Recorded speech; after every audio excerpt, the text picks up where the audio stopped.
Welcome, everyone. My name is Clarissa Moon. I'm a county extension agent in Panola County for Family and Community Health. And I just wanted to make this video to provide a little bit more information about the Consumer Decision Making Contest.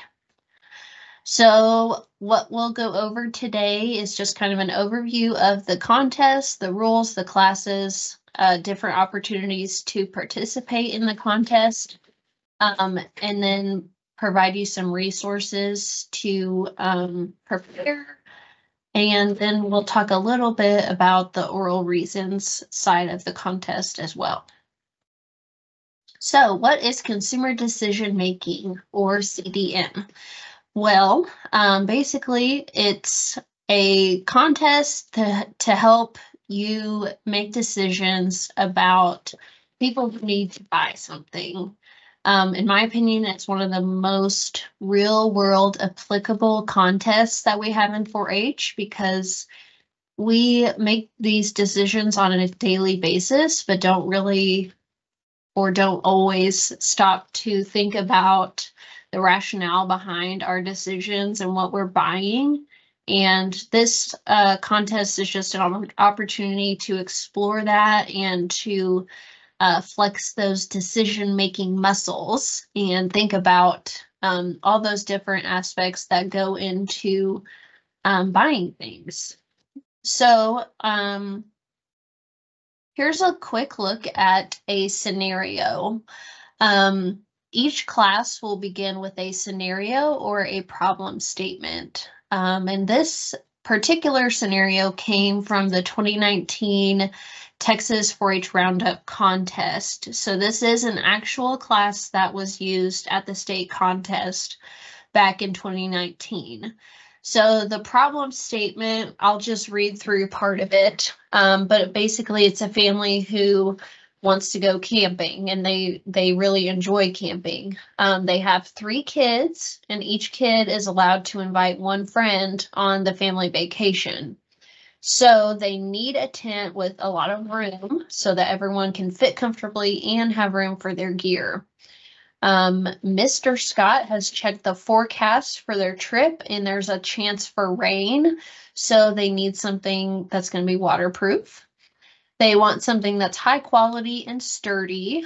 They also, however, need to buy other things for their trip. So they do need to be conscious of how much they're spending. It also says that Mr. Scott has a $100 gift card from Academy that he could use towards this tent, but they're not limited to $100. And that's kind of unique to this scenario. Most scenarios don't really share that that part about the store, but that's kind of unique to this one. So basically that's the scenario or the problem statement. And as you can see, I circled a few things in red that I thought were kind of the key points for us to look at when we're looking at the products. Those are the criteria, I guess, that we need to look for. So then you'll be given a list and specifications on 4 different products. In this case, it's tents. So there's a picture, a description, and then some of those specifications like how high it is, how many square footage, all those things. And then it will also have the price. And again, this one's kind of unique that it lists the stores that you can find it at. Most classes don't do that, but it's relevant in this scenario because Mr. Scott has a gift card for Academy. So I think that's why they put it in there. So anyway, that's a look at kind of what a scenario looks like. And so then your job is to rank the 4 different products from best to worst on those criteria that were listed in the scenario or the problem statement. And of course, price is also a factor as well. So for this example, the authors placed this class 3, 4, 1, 2, meaning that tent number 3 was the best tent that the Scott family was looking for. 4 was the second best, 1 was the third best, and 2 was the poorest choice for them. Below that, the 3, 3, 5 in parentheses refers to the cuts, and that means that's kind of for scoring purposes only, but basically the cuts refer to how important each pairing is. So your first pair is 3 over 4, and that has a cut of 3, meaning it's somewhat important that you got that right. And then 4 over 1, again, a cut of 3, so it's somewhat important. And then the final pair or the final cut is placing 1 over 2, and that has a cut of 5, so it's really important that you ranked 1 over 2 in this case. I'm not going to go too far into the cuts because really, as a participant in the contest, you don't need to know a whole lot about cuts. It's more for the people that are scoring them. All right, so rules and how it works. You can participate as an individual, or you can be part of a team. Teams are 3 to 4 4-H'ers of the same age group from the same county. There are 8 classes. So like the tent example would be 1 class, and you'll do 8 of those at the contest. You're allowed 7 minutes per class to, read through the scenario, make notes, and make your decision. So you're allowed 7 minutes per class. At the district contest, we do use a Scantron. And so if you haven't used a Scantron before, you might need to familiarize yourself with those because that you don't fill it out right, you can, that can impact your score in a very negative way. So do familiarize yourself with the Scantron form. And then last but not least, oral reasons. If you don't know what these are, it's basically just a presentation that you make in front of a judge telling them why you placed the class the way that you did. For seniors, you will give 2 sets of oral reasons, meaning you'll do reasons for 2 classes.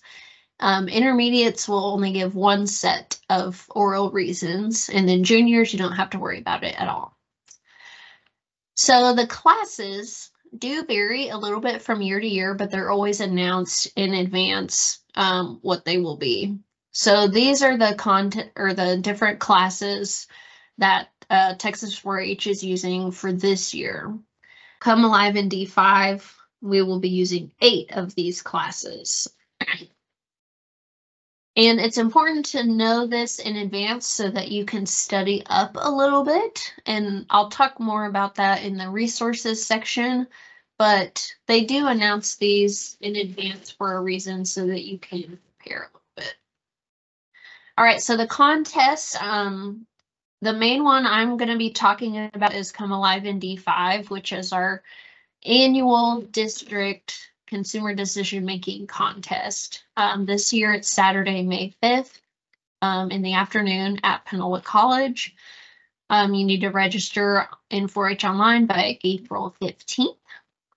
And then there's also a state contest, and there are national contests as well. However, you do have to qualify or advance to participate in state and national. They don't, let just anybody come, but you have to qualify and win at a previous contest in order to go to that. All right, so back to the resources. Your first stop would be the Texas 4-H website.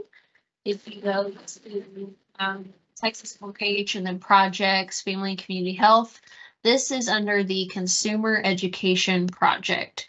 You'll scroll down a little bit and see this contest and activities, and CDM is the first one listed there. You'll see the list of the different classes And the first link I'm going to talk about in a minute, but that's the kind of the study guide. Then they have an example class, and then they have the previous classes with placings from the previous 4 years, which is where I got that tent class example that I went through at the beginning. And then they have several other resources there for you to browse. So this is the study guide that I just made. It is quite lengthy, but it is quite fun as well. So this one, I just pulled the headphones and earbuds section. It's 4 pages, but it kind of goes into the different types of headphones, advantages and disadvantages of each kind. And that can be helpful for you to know, how to place a class based on what the person in the scenario wants.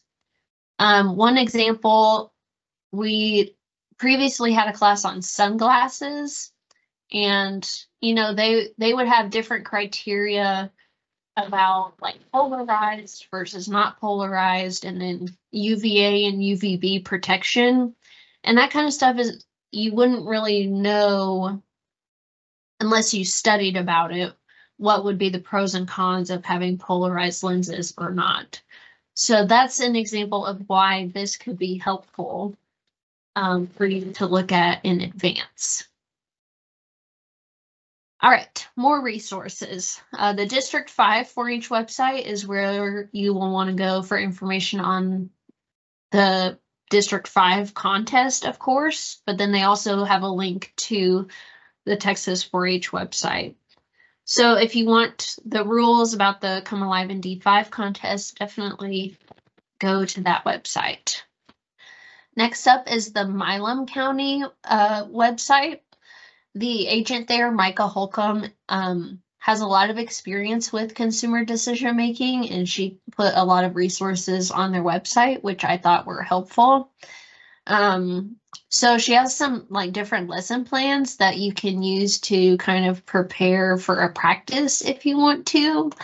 But the thing that I thought was most helpful is this notes format page.